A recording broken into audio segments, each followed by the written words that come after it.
Oke, selamat pagi.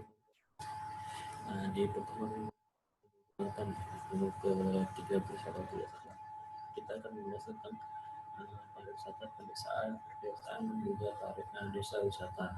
Dimana nanti ketika saya akan membahas ini sampai selesai, dan misalkan ada waktu yang cukup untuk dua kali ketemu kita di minggu ke depannya, kita akan membahas tentang wisata budaya juga dan juga akan membahas tentang ekowisata jika sempat, dan kalau tidak sempat mungkin kita sampai di desa pariwisata ini pembahasannya.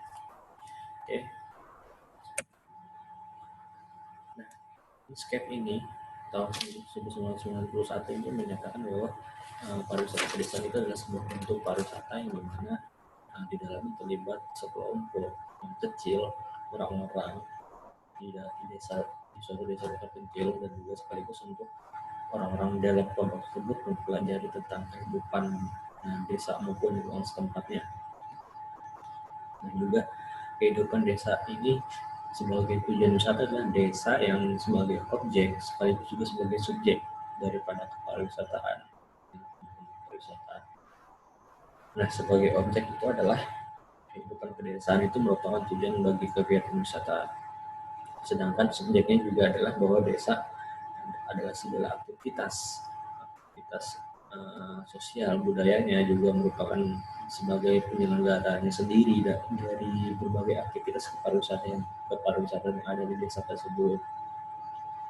Dan juga apa yang dihasilkan oleh kegiatan tersebut akan dinikmati oleh masyarakatnya secara langsung. Jadi peran aktif dari masyarakat di sini sangat menentukan dalam langsung kegiatan pariwisata pedesaan. Jadi pembangunan pariwisata baik itu desa, budaya, termasuk pariwisata dan berbagai bentuk jenis macam lainnya dari pariwisata tersebut ialah masyarakat. Keterlibatan masyarakat sangat penting. Tidak hanya masyarakat dijadikan sebagai objek, melainkan juga masyarakat juga dijadikan sebagai subjek pembangunan. Ya, ada andil masyarakat di dalam pembangunan tersebut, mulai dari perencanaan hingga pada evaluasi kegiatan kepariwisataan.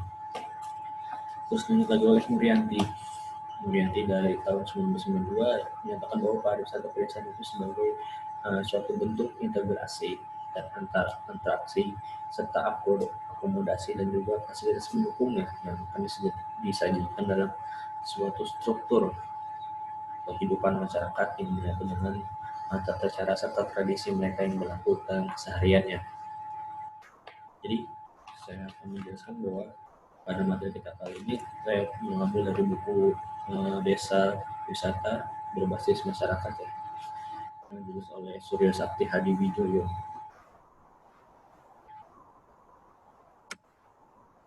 Kita masuk ke desa wisata.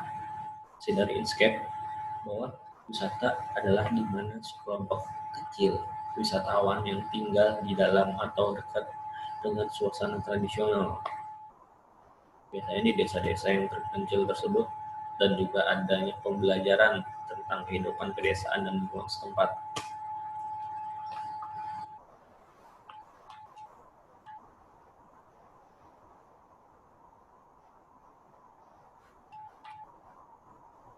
Terus tipologi dari desa wisata. Tipologinya berdasarkan karakteristik dari sumber daya dan juga keunikan yang dimiliki desa wisata tersebut itu meliputi adalah yang pertama desa wisata yang memiliki keunikan dalam sumber daya alam, ya, sumber daya dan sumber daya budaya lokal, begitu ada tradisi masyarakat budaya serta artefak peninggalan zaman dahulu, itu bisa yang masuk dalam desa wisata yang berbasis keunikan sumber daya. Terus desa wisata yang berbasis dalam keunikan sumber daya alam sebagai daya tarik utamanya, jadi itu adalah desa wisata yang memiliki pegunungan, perkebunan dan juga pertanian yang dijadikan sebagai kegiatan wisata di desa tersebut. Terus juga ada desa wisata yang berbasis pada perpaduan keunikan sumber daya alam, yang dimana daya tarik utamanya itu merupakan gabungan antara wisata budaya dan wisata alam. Dimana misalkan Kereng Bangkirai gitu contohnya, Kereng Bangkirai itu menyatunya antara budaya dan wisata alam, di mana di Keremogaya tersebut ada wisata yang namanya Taman Nasional Sebangau yang merupakan wisata alam daripada khas Kalimantan Tengah. Dan juga wisata di Keremogaya ini meliputi wahana susur sungai, di mana wahana susur sungai tersebut merupakan kapal susur sungai yang berbentuk kapal tradisional khas Kalimantan Tengah juga. Itulah yang dinamakan wisata yang berbasis perpaduan, wisata desa yang berbasis perpaduan keunikan antara sumber daya alam dan juga sumber daya budaya. Terus yang selanjutnya ada desa wisata yang berbasis keunikan aktivitas ekonomi kreatif, yang dimana desa wisata tersebut memiliki daya tarik utamanya adalah wisata kerajinan souvenir, makan, dan minuman khas daerah tersebut.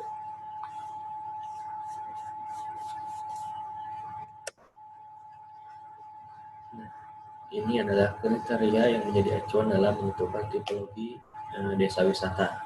Yang pertama adalah atraksi wisata. Bagaimana kualitas atraksi wisata yang ada di tempat wisata desa wisata tersebut. Apa yang menjadi pemandangan yang misalkan di wisata desa tersebut memiliki pemandangan yang unik seperti pegunungan, danau, itu pemandangan alam yang menjadi daya tarik dari sebuah desa wisata tersebut. Terus yang kedua, jarak tempuh yang seberapa jauh sih dari tempat tinggal kita menuju tempat desa wisata tersebut? Apakah berpuluh kilometer atau ratusan kilometer? Terus bagaimana aksesnya? Apakah mudah untuk dilalui pakai kendaraan darat ataupun tidak? Terus yang ketiga, besaran desa juga menjadi acuan dalam menentukan desa wisata. Apakah desa tersebut memiliki besaran yang sangat luas dan sangat potensi untuk didatangkan wisatawan banyak, baik luar maupun dalam negeri, dan lain sebagainya. Terus yang keempat adalah sistem kepercayaan dan kemasyarakatan.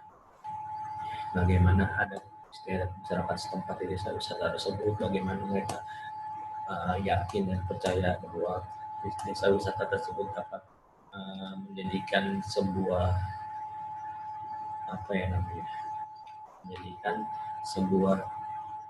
kegiatan yang positif bagi mereka dan tidak mengubah atau mengintervensi adat istiadat budaya setempat yang seharian dilakukan oleh masyarakat. Bahkan bisa juga sebagai metode untuk mengenalkan adat istiadat budaya di suatu desa tersebut ke masyarakat luar ataupun wisatawan yang mendatangi desa wisata di situ.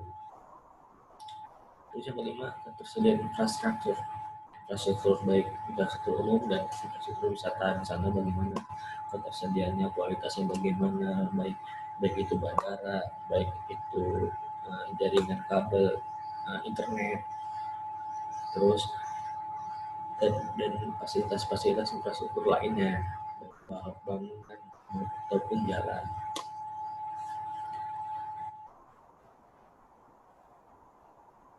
Nah, ini karakter inilah yang menjadi acuan untuk menentukan apakah desa tersebut menjadi tipe desa yang berhenti, maksudnya berhenti sejenak, artinya wisatawan yang hanya lewat terus pergi lagi, atau tipe one day, wisatawan yang bisa menikmati paket-paket perjalanan selama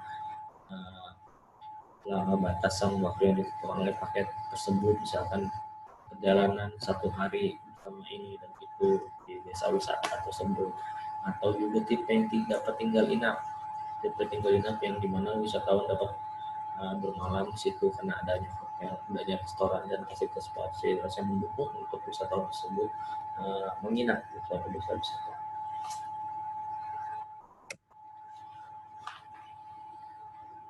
Ini adalah komponen di desa wisata yang dimana ini didapat dari teori-teori penelitian terdahulu ya, yang bersumber dari Prasia Fukuoka 2012 yang berjudul dengan destinasi pariwisata berbasis masyarakat. Jadi ini adalah komponen wisata desa yang meliputi berbagai macam khas sifat yang harus dimiliki dari desa wisata tersebut. Yang pertama dari Gumelar adanya harus adanya keunikan, keaslian dan sifat khas dari suatu desa wisata dan lain sebagainya. Terus juga Putra memiliki potensi pariwisata, seni dan budaya khas dari daerah setempat.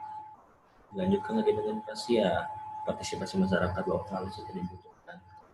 Suatu desa wisata juga harus memiliki pengelola seperti tempat destinasi-destinasi wisata lainnya untuk mengelola dan menjalankan kegiatan wisata. Nah, di sini adalah ada prinsip pengelolaan desa wisata, yang mana prinsip pengembangan desa wisata di sini adalah sebagai salah satu produk wisata alternatif yang dapat memberikan dorongan bagi pembangunan pedesaan yang berkelanjutan serta memiliki prinsip-prinsip pengelolaan yang diantara lainnya adalah yang pertama untuk memanfaatkan sarana dan prasarana masyarakat setempat, di mana tujuannya adalah untuk melancarkan kegiatan wisata dengan memanfaatkan sarana dan prasarana masyarakat, baik itu fisik maupun non fisik infrastrukturnya. Terus yang kedua adalah untuk menguntungkan masyarakat setempat, yang dimana ini adalah uh, desa wisata yang dikelola untuk masyarakat dan itu hasilnya juga untuk masyarakat daripada pendapatan yang dikeluarkan oleh wisatawan tersebut di desa wisata tersebut. Ini juga sebagai lapangan pekerjaan untuk masyarakat setempat. Terus yang ketiga adalah berskala kecil untuk memudahkan terjalinnya hubungan timbal balik dengan masyarakat setempat.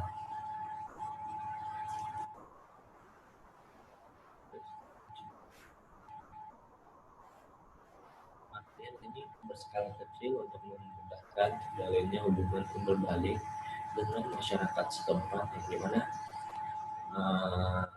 adanya timbal balik antara wisatawan, pengelola masyarakat tersebut, pengelola desa wisata, dan juga swasta. Itu adanya timbal balik ataupun kerjasama antar sesamanya, yang dimana wisatawan melakukan pengeluaran uang, melakukan pembelian, terus masyarakat setempat untuk menjalankan kegiatan desa wisata tersebut, dan juga swasta untuk memfasilitasi kegiatan-kegiatan uh, kegiatan wisata yang ada di desa wisata tersebut, agar antara pengelola dan pembeli wisatawan dapat melakukan interaksi baik sosial, ekonomi dan lain sebagainya di tempat desa wisata tersebut. Yang keempat, melibatkan masyarakat setempat dengan otomatis melibatkan masyarakat setempat, karena selain masyarakat sebagai peran memiliki peran utama dalam pembangunan, juga masyarakat setempat mengetahui kondisi-kondisi sumber daya alam dan sumber daya yang ada di desa wisata tempat tinggal mereka tersebut.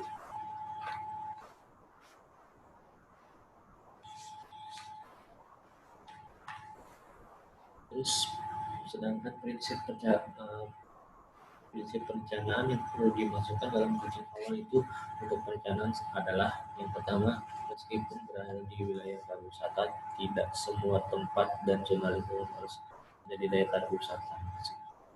Desa itu memiliki luas ratusan hektar misalnya, mungkin hanya beberapa hektar saja yang dinyatakan sebagai daya tarik utama menjadi desa wisata tersebut, karena kriteria yang di ini sudah dimasukkan sebelumnya ya, untuk menjadi desa wisata yang berpotensi sebagai tempat wisata dengan segala keunikan-keunikan yang dimiliki, entah itu pegunungan, air, dan pemandangan alam lainnya. Terus yang kedua adalah potensi desa wisata yang tergantung juga pada kemauan masyarakat setempat yang bertindak kreatif, inovatif, kooperatif. Jadi meskipun tempat wisata tersebut berpotensi besar untuk menjadikan desa wisata, tapi hasil akhirnya adalah bagaimana sih kesadaran masyarakat setempat itu untuk menanggapi hal tersebut. Jadi cuma kalau sebuah desa wisata tersebut berpotensi menjadi tempat wisata, sedangkan masyarakat menolak kehadiran itu, jadi harus adanya keseimbangan antara keduanya, mulai dari masyarakat dan, dan adanya potensi yang besar untuk menjadi sebuah desa wisata.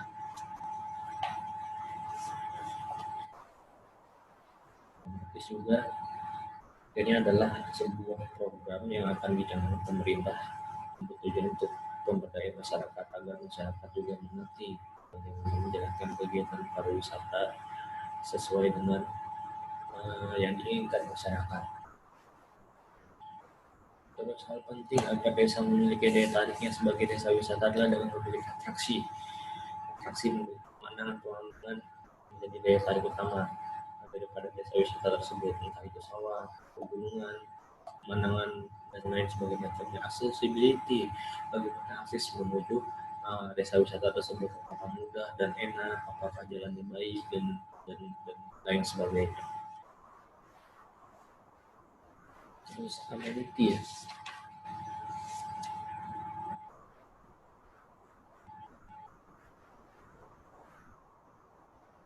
Amenity, bagaimana fasilitas yang ada di desa wisata tersebut, apakah ada fasilitas perkemahan, fasilitas makanan minum di restoran ataupun toko-toko di desa wisata tersebut. Terus ada pusat jajan cindera mata di desa wisata tersebut dan juga pusat pengunjung ya, di mana pengunjung dapat mencari ataupun melihat informasi yang tersedia mengenai desa wisata di tempat tersebut.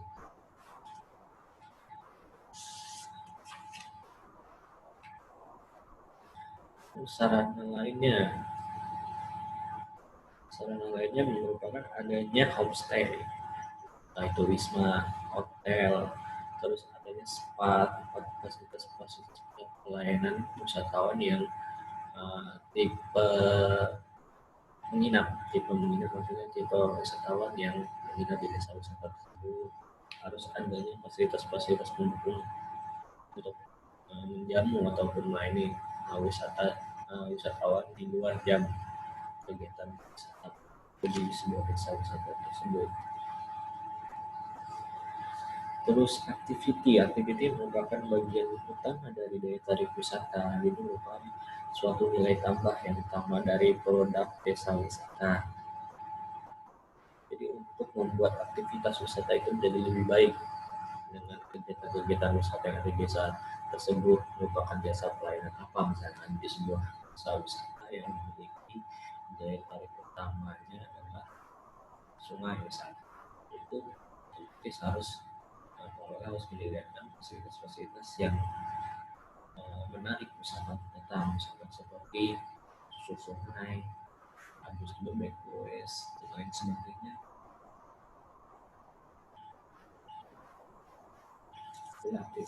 Aktivitas dari kegiatan pariwisata yang ada di desa pariwisata itu meliputi apa saja yang atraksi, yang inovatif dan lain sebagainya, yang dapat membuat wisatawan itu merasa betah dan ingin terus kembali ke desa wisata tersebut. Ini adalah konsep pemasaran desa pariwisata yang dimana wisatawan ini adalah sisi permintaan dan sisi penawarannya adalah atraksi itu sendiri. Yang dimana kita harus menjelaskan bahwa sisi permintaan dari wisatawan ini harus karena adanya sebuah motivasi untuk wisatawan tersebut berkunjung. Wisata apa sih menjadi motivasi untuk wisatawan tersebut dapat mengunjungi atau berwisata ke desa wisata tersebut. Terus preferensi dan ekspektasi apa yang harus didapat, yang dibentuk, yang dapat dibentuk oleh wisatawan tersebut terhadap desa wisata tersebut. Nah, terus sisi penawaran ada di desa wisata tersebut, misalkan agrowisata untuk desa wisata tersebut meliputi bagaimana atraksi yang ada di agrowisata tersebut, aksesibilitasnya di bagaimana, aktivitas yang ada di agrowisata tersebut bagaimana, kualitasnya terjamin apa tidak. Nah, di mana hasil dari sisi permintaan dan penawaran ini menghasilkan sebuah kepuasan wisatawan dan juga nilai jual serta daya saing yang dimiliki oleh wisatawan tersebut. Yang hasilnya akan menimbulkan bahwa adanya STV, marketing mix, bauran pemasaran, dan rencana program yang dicanangkan oleh desa wisata tersebut dalam menyediakan jasa-jasa yang sebagai bentuk permintaan daripada wisatawan tersebut. Inilah model pengembangan desa wisata dengan prinsip 4A, interaksi, accessibility, amenitas, dan ancillarities atau juga aktivitas. Selanjutnya kita akan membahas tentang perencanaan partisipatif dan pemberdayaan masyarakat. Nah, ini adalah konsep dari perencanaan partisipatif, di mana adalah pemberdayaan masyarakat adalah suatu pengalaman dan juga pengetahuan masyarakat tentang keberadaan yang sangat luas dan juga berguna serta kemauan mereka untuk menjadi lebih baik. Jadi di sini adalah konsep pemberdayaan masyarakat itu meliputi pendidikan, pengetahuan yang diberikan kepada masyarakat yang tujuannya adalah untuk menjadikan masyarakat tersebut menjadi lebih baik dan memiliki kemauan untuk mengembangkan atau membangun sebuah desa pariwisata bersama. Dengan perencanaan partisipatif adalah suatu tahap proses di mana pemberdayaan masyarakat tersebut dimulai dengan tahapan kajian keadaan secara partisipatif yang didapat dari informasi yang dikumpulkan. Jadi, informasi apa yang didapat dari desa wisata tersebut meliputi 4A misalkan ya, 4A aksesibilitasnya bagaimana, akseleritasnya bagaimana, komunitasnya bagaimana, itu meliputi produk-produk yang ada di desa wisata tersebut itu bagaimana, itu dikaji lebih dalam. Hasil dari pengkajian lebih dalam tersebut adalah itulah yang menciptakan partisipasi masyarakat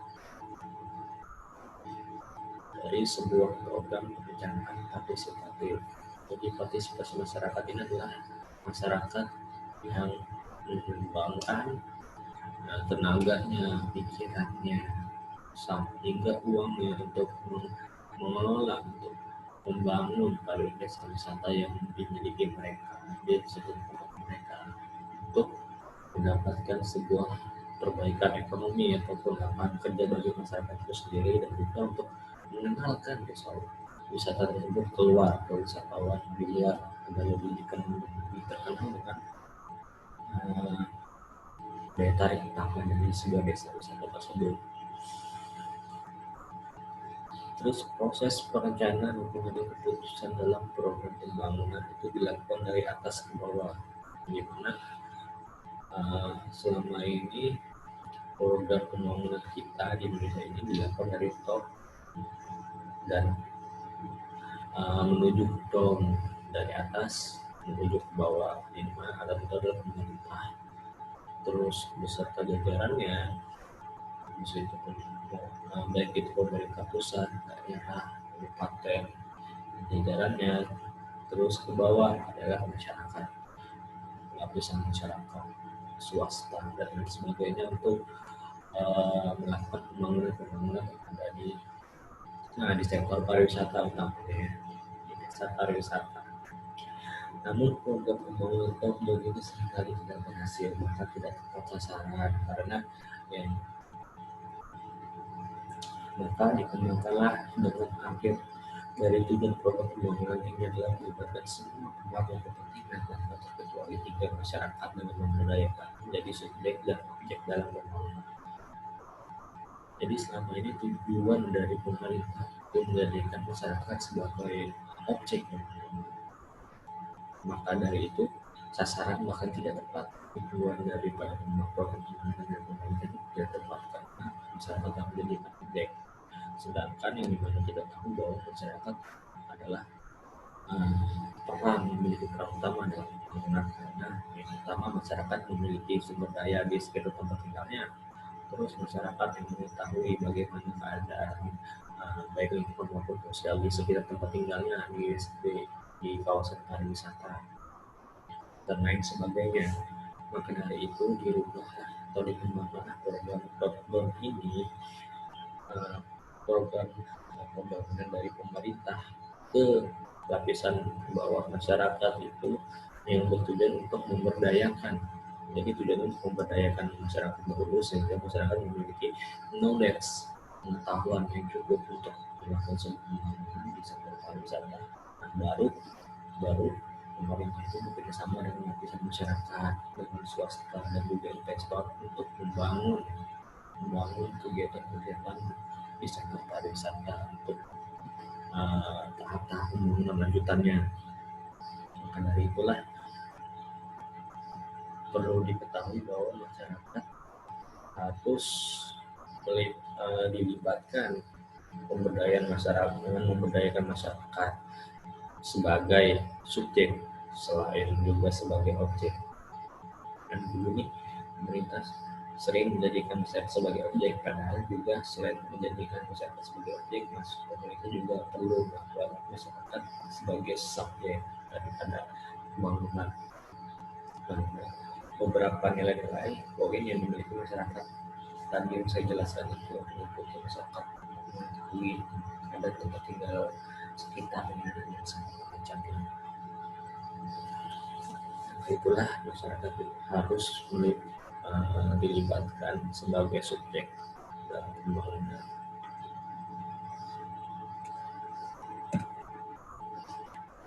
Terus perencanaan partisipatif menurut undang-undang ya, saya bacakan aja. Menurut Undang-Undang Nomor 25 Tahun 2004 tentang Sistem Perencanaan Pembangunan Nasional, di mana perencanaan partisipatif adalah perencanaan yang dalam tujuannya melibatkan kepentingan rakyat dan dalam prosesnya melibatkan rakyat baik secara langsung maupun tidak langsung. Jadi tujuan dan cara harus dipandang sebagai satu kesatuan, suatu tujuan untuk kepentingan rakyat dan bila dirumuskan tanpa melibatkan masyarakat maka akan sangat sulit dipastikan bahwa rumusan akan berpihak pada rakyat. Jadi perencanaan partisipatif menurut undang-undang ini lebih melibatkan kepentingan masyarakat dalam proses pembangunan, lebih melibatkan mengutamakan kepentingan rakyat daripada kepentingan yang lainnya dalam proses pembangunan. Terus Wicaksono dan Sugiarto juga di sini menyatakan bahwa perencanaan partisipatif adalah usaha yang dilakukan masyarakat untuk memecahkan masalah yang dihadapi agar mencapai kondisi yang diharapkan berdasarkan kebutuhan dan kemampuan masyarakat secara mandiri. Ini lebih ke pemberdayaan masyarakat, mengutamakan pada pemberdayaan masyarakat bentuk pemikiran masyarakat tentang masyarakat akan pentingnya suatu pembangunan, program pembangunan baik dari sektor manapun, terutama sektor pariwisata.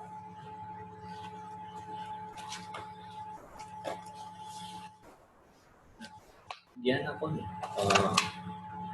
Sorry, HP ketinggalan ya.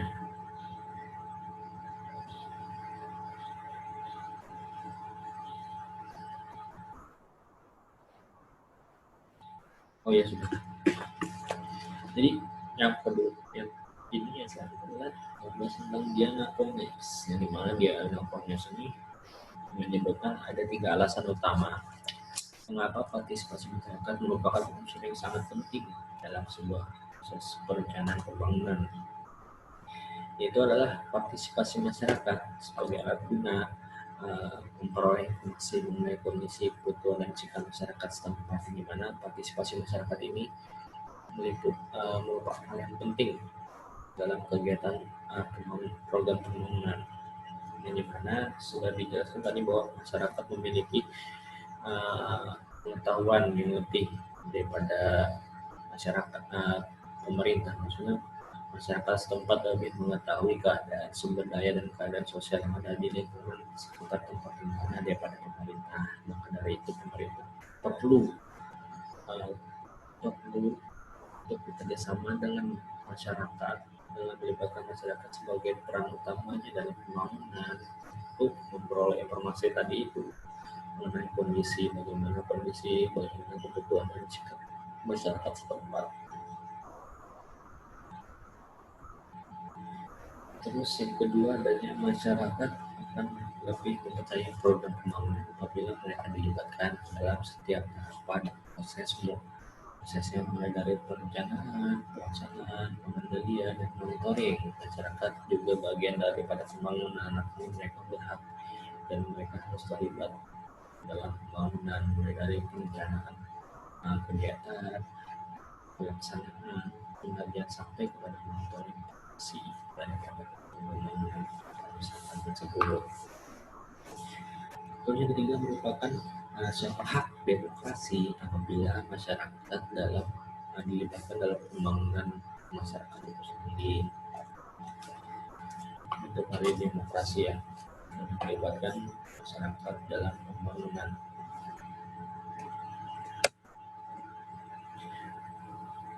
Terus selanjutnya ada ciri-ciri perencanaan partisipatif. Di mana di sini menurut Wicaksono dan Sugiarto bahwa ciri-ciri dari perencanaan partisipatif itu yang pertama adalah fokus pada kepentingan masyarakat. Jadi merencanakan sebuah program itu berdasarkan masalah dan kebutuhan yang dihadapi masyarakat setempat, dan juga untuk memperhatikan apa sih yang menjadi aspirasi masyarakat sekarang ini mengenai pembangunan program pembangunan, terutama program pembangunan di sektor pariwisataan. Jadi kita harus fokus dulu pada masyarakat, apa yang dipandang masyarakat pada saat ini. Terus yang kedua adalah partisipatoris. Jadi setiap masyarakat melalui forum pertemuan, melalui forum diskusi yang ada di lingkungan sekitar tempat tinggal mereka itu yang dijadikan sebagai destinasi pariwisata itu berhak ataupun dapat peluang yang sama untuk menyampaikan ide-ide pemikiran tanpa adanya tanpa adanya tekanan dari atas. Lalu mereka dapat dengan bebas menuntut ide dan pemikiran mereka, mau dibawa kemana sih pembangunan ini, apa sih rencananya, apa sih yang harus dilaksanakan dan lain sebagainya, hingga pada tahap evaluasi. Terus selanjutnya adalah dinamis. Dinamis merupakan perencanaan yang mencerminkan kepentingan dan kebutuhan semua pihak, dan proses perencanaan berlangsung secara berkelanjutan dan proaktif. Jadi dinamis ini meliputi sebuah perencanaan yang mementingkan dan mementingkan sebuah kebutuhan semua pihak dan yang diinginkan semua pihak dalam proses perencanaan. Selama proses perencanaan ini berlangsung secara berkelanjutan dan juga proaktif, apa yang diinginkan semua pihak terhadap program pembangunan ini, begitu dari pemerintah, swasta, masyarakat, itu apa sih yang diinginkan dan tujuannya untuk melakukan program pembangunan ini di sektor pariwisataan, apa tujuannya dan keinginannya, maka hasil dari keinginan dan tujuan daripada program pembangunan tersebut akan dilakukan secara berkelanjutan juga proaktif.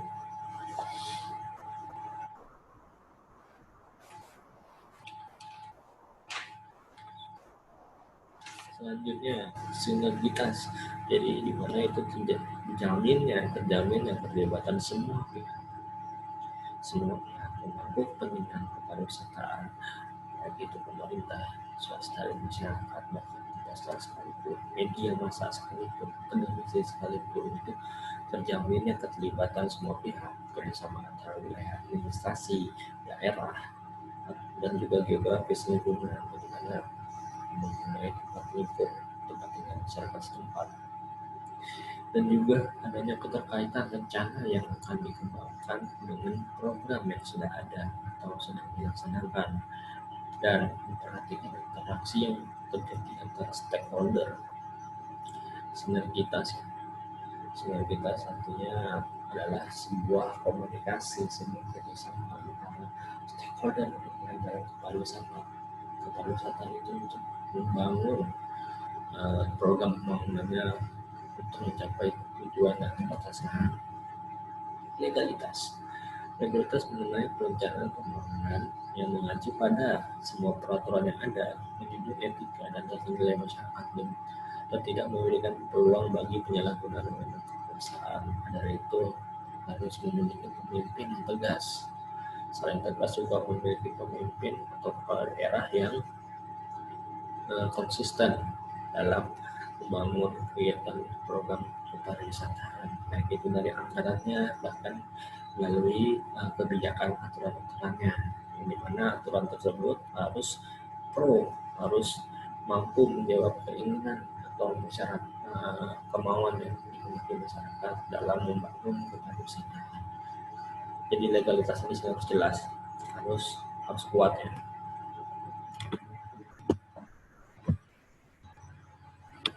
Terus visibilitas itu perencanaan yang harus bersifat spesifik, terukur, dapat dijalankan dan mempertimbangkan waktu. Jadi suatu program, bagaimana suatu program itu efisien, efektif untuk dijalankan, mulai dari spesifik programnya, program apa yang mau dijalankan secara spesifik, misalkan program kepariwisataan yang menciptakan pariwisata yang indah misalkan dengan melakukan pelestarian lingkungan, bakti misalkan, terus membuat wahana kapal susur sungai yang tidak banyak membuang limbah misalkan di air, membuang pencemar lingkungan. Itu harus spesifik diatur bagaimana menciptakan kenyamanan dan keamanan untuk masyarakat, untuk wisatawan, perdagangan dan juga yang sebagainya, terukur, dapat diukur, dapat jangka, juga dapat dijalankan dengan baik dan benar untuk kedepannya, tidak asal susun, tidak asal menjalankan kegiatan pariwisata tanpa adanya pemikiran atau analisis sebelumnya.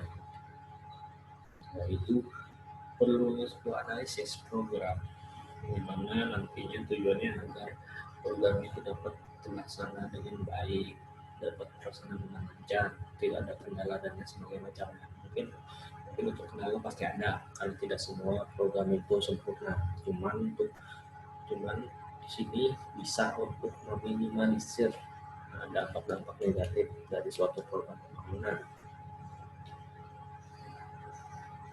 dan juga dapat mempertimbangkan waktu, seberapa lama sih program pembangunan ini dilaksanakan, tujuannya untuk berapa tahun, untuk berapa puluh tahun misalkan.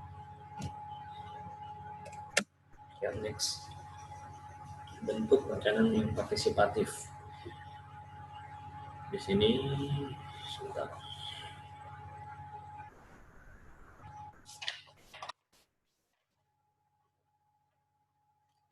dua menurut standar AB di sini ya, bentuk dari perencanaan partisipatif.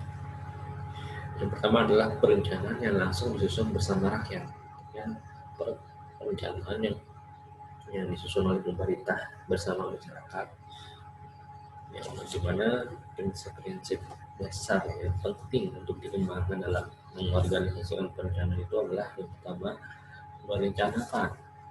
Perencanaan yang melibatkan banyak orang maka harus memperhatikan rasa saling percaya, saling mengenal, dan dapat saling bekerja sama. Artinya bagaimana pemerintah maupun masyarakat itu dapat bekerjasama agar menjadi satu kesatuan, satu visi dan satu misi untuk melakukan program-program pembangunan ke depan, agar menciptakan rasa saling percaya sama masyarakat dan juga sama masyarakat, atau antar sama masyarakat dan pemerintah, saling percaya, saling mengenal dan saling bekerja sama satu sama yang lain. Terus yang kedua adalah kesetaraan atau kesamaan dalam menyampaikan pandangan secara bebas. Jadi di sini harus adanya kesamaan dan kesetaraan dalam suatu forum, tidak ada yang tinggi, tidak ada yang rendah posisinya, agar tidak ada yang menekan, tidak ada penekanan dari luar. Dalam suatu forum harus sama, misalkan pemerintah, fungsinya, perannya harus sama dalam suatu forum, agar baik masyarakat maupun pemerintah itu dapat menyampaikan pandangannya secara bebas, baik ide-idenya secara bebas dalam untuk melaksanakan untuk menjalankan pelaksanaan program daripada pembangunan. Terus perencanaan bersama masyarakat harus bermakna bahwa rakyat dapat menyepakati hasil yang diperoleh, yaitu perencanaan tersebut agar tidak lama, agar tidak menghasilkan sesuatu yang mengembang. Misalkan dalam masyarakat itu harus menyatukan pemikiran satu dengan lain dulu, biar hasilnya dapat terrealisasi di akhirnya, agar hasilnya dapat memiliki pemandangan yang sama mengenai program pembangunan tersebut. Jadi tidak ada yang bertentangan satu sama yang lainnya. Artinya kesepakatan hasil akhirnya memiliki pemikiran yang sama antara pemerintah dan masyarakat ya, dalam suatu program rapat, misalkan dalam suatu rapat program pembangunan itu harus memiliki hasil yang sama dan pemikiran yang sama antara kedua belah pihak.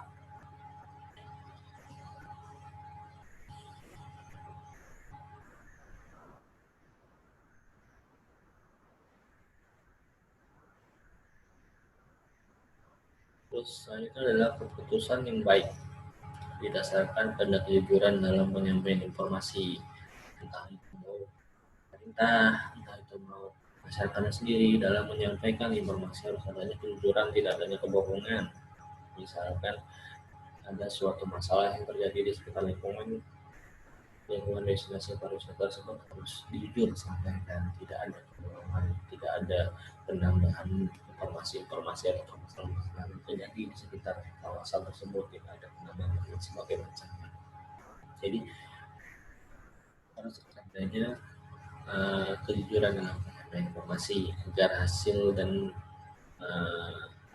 yang akan dicapai, hasil penyelesaian solusi yang nantinya akan diberikan secara tepat dan selesaikan juga secara tepat.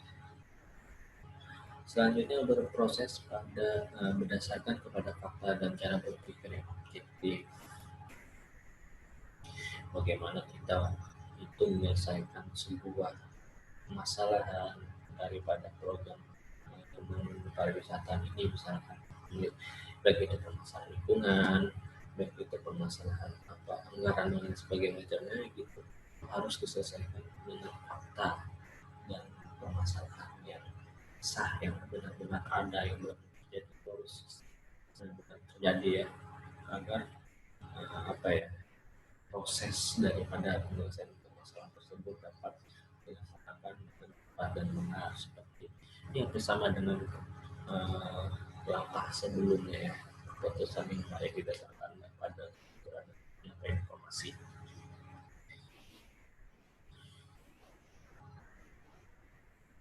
Terus selanjutnya adalah prinsip partisipasi akan terwujud jika yang dibahas merupakan suatu hal yang dekat dengan kehidupan masyarakat keseharian, yang dimana kita tahu ya, tahu juga bahwa masyarakat adalah memiliki peran utama dalam pembangunan. Artinya masyarakat mengetahui kondisi lingkungan sosial di sekitar tempat tinggalnya, itu di sekitar kawasan destinasi pariwisata itu, artinya masyarakat yang memilikinya, yang mengetahuinya dan sebagainya.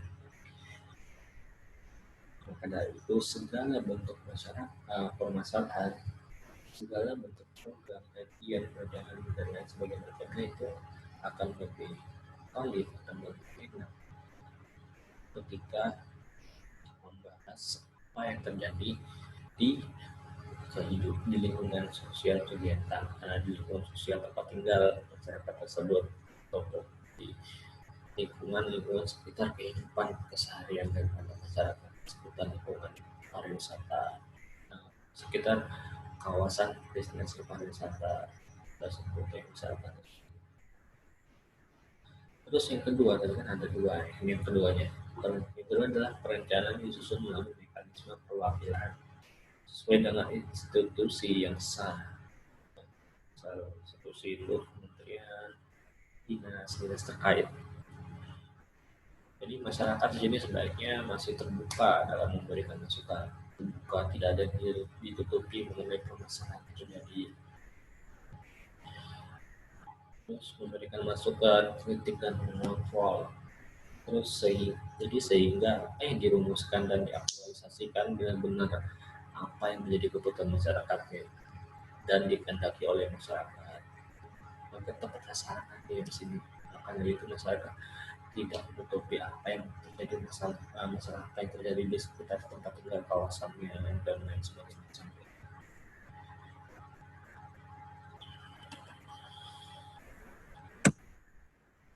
Terus kita masuk ke tahap-tahap perencanaan. Tahap perencanaan melalui pemikiran atau pendapat dari Joko Amijojo ya, Joko Amijojo. Yang pertama adanya penyusunan rencana, baik pemerintah yang bekerja sama dengan swasta dan juga masyarakat melakukan perencanaan dalam suatu rencana apa yang hendak program apa yang hendak disusun dalam sektor pariwisata ke depannya. Terus yang kedua ada penyusunan program. Hasil dari penyusunan rencana itu adalah program apa yang disampaikan. Terus itulah menjadi penyusunan program. Sudah selesai penyusunan program itu langsung menghasilkan sebuah pelaksanaan rencana yang menjadi rencana suatu program daripada pembangunan pariwisata tersebut itulah yang dilaksanakan bersama masyarakat. Jadi yang harus dilaksanakan yang melalui pembangunan, pengelolaan kawasan-kawasan sekitar pariwisata, destinasi pariwisata, tingkatkan mutu kualitas produk-produk destinasi wisata, ya, cara-cara memberdayakan masyarakat agar masyarakat mengelola wisata tersebut dan lain sebagainya. Terus selanjutnya pengawasan dan pelaksanaan perencanaan, yang dimana dalam pelaksanaan rencana itu harus ada pengawasan agar pengawasan ini dapat mengetahui apa sih yang kurang, apa sih yang lebih, apa sih yang harus dilakukan, apa sih yang harus tidak dilakukan tapi dilakukan dan lain sebagainya. Terus ada evaluasi ada pengawasan dan monitoring yang dilakukan dari awal hingga pada pengawasan hingga pada pelaksanaan untuk memperbaiki program-program pembangunan yang dinilai baik untuk dilakukan ataupun dinilai tidak baik untuk dikerjakan. Terus tahap perencanaan partisipasi yang menurut AB di sini ya, Alexander.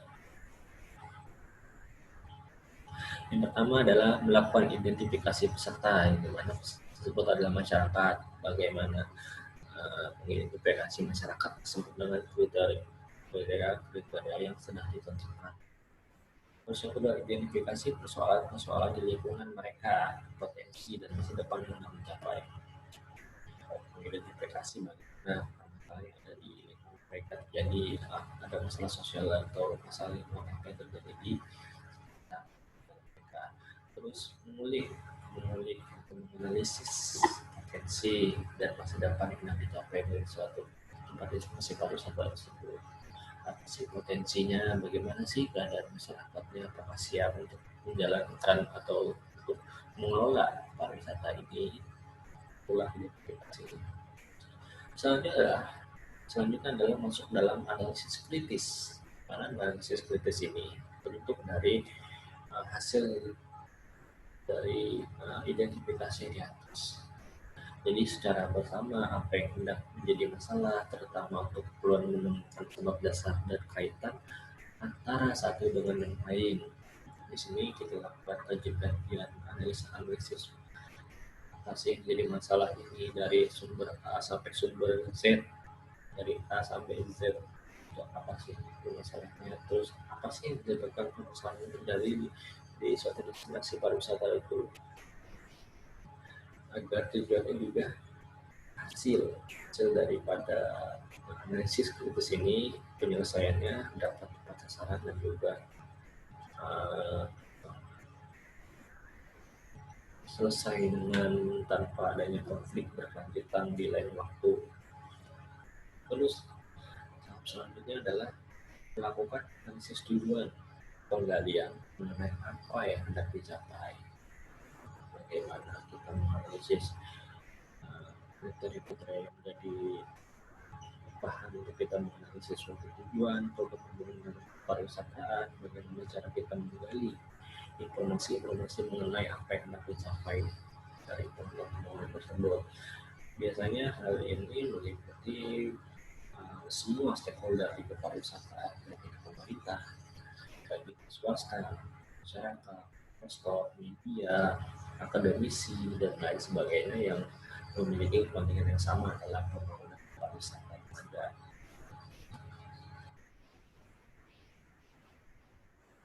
Selanjutnya memilih tujuan-tujuan yang kompleks. Misalkan dalam pembangunan itu, dalam program pembangunan ini banyak tujuan-tujuan program pembangunan yang hendak dicapai, misalkan nggak ada dari A sampai Z. Nah, sedangkan para stakeholder hanya mampu dari A sampai M misalkan. Itu artinya harus adanya prioritas yang harus dilakukan pertama. Prioritas memilih tujuan-tujuan yang konkret, misalkan itu adalah sebuah prioritas dalam pencapaian tujuan.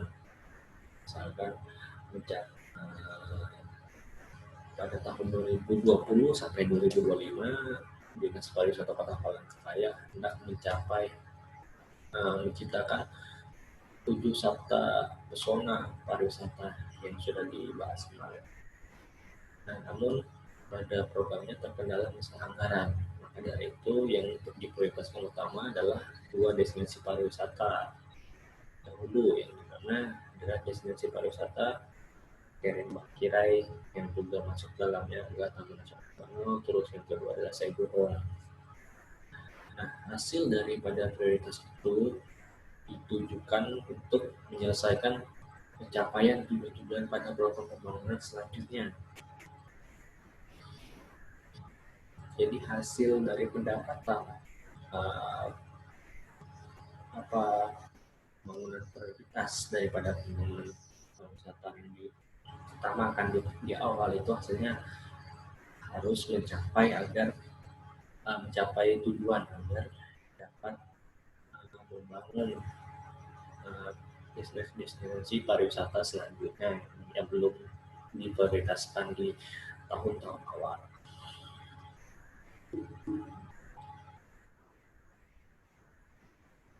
Terus menganalisis kekuatan dan kelemahan, apa sih menjadi kekuatannya, apa sih menjadi kelemahannya. Kemudian sudah tahu apa sih menjadi kelemahan daripada sumber daya alam yang ada di destinasi pariwisata dan juga kelemahannya. Terus melakukan perumusan hasil dalam sebuah program. Jadi merumuskan hasil daripada sebuah program itu apa sih yang terkendala, apa sih yang sukses dan lain sebagainya. Baru yang terakhir adalah menyiapkan organisasi kerjanya. Organisasi kerja meliputi pada dinas, habis itu organisasi pembangunan lainnya yang baik non pemerintah ataupun pemerintah di dalam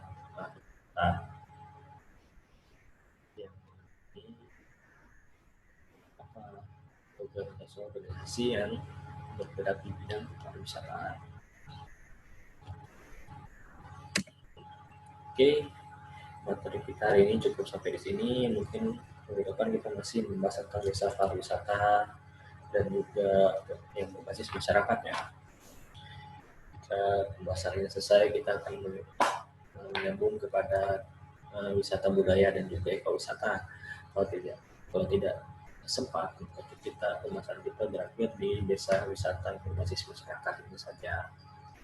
Jadi sekian, terima kasih ya. Sampai jumpa minggu depan lagi. Selamat siang.